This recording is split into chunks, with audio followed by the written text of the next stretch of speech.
2026ல start பண்ணி இவ்வளவு செயற்கைக்கோள்களை ஏவிட்டாங்களா அப்படிங்கிற மாதிரி தான் ஆச்சரியமூட்டும் வகையில் இருக்கு. ஸ்பேஸ் எக்ஸ் நிறுவனம் வந்து 2026ல தான் வந்து விண்ல சேட்டலைட்ஸை ஏவுற பணிகளில் தொடங்கினாங்க.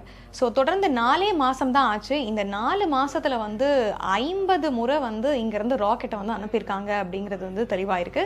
ஸோ 50வது முறை அனுப்பும் பொழுது மொத்தமாகவே அங்கே பார்க்கும்போது 10,000க்கும் மேற்பட்ட சேட்டலைட்கள் வந்து நம்ம பூமியை சுற்றி இருக்கு அப்படிங்கிறது தெரிய வந்திருக்கான். நேத்து ஏவப்பட்ட 50வது ராக்கெட் மூலமா இதுவரைக்கும் 25 ஸ்டார்லிங்க் சேட்டலைட்களை வெற்றிகரமா விண்ணில் நிலைநிறுத்திருக்காங்களாம். இது மூலமா விண்ல செயல்பாட்டில் இருக்க மொத்த ஸ்டார்லிங்கினுடைய சேட்டலைட் எண்ணிக்கை அப்படின்னு பார்க்கும்பொழுது 10,300 நெருங்கி இருக்கிறதா சொல்லப்பட்டிருக்கு.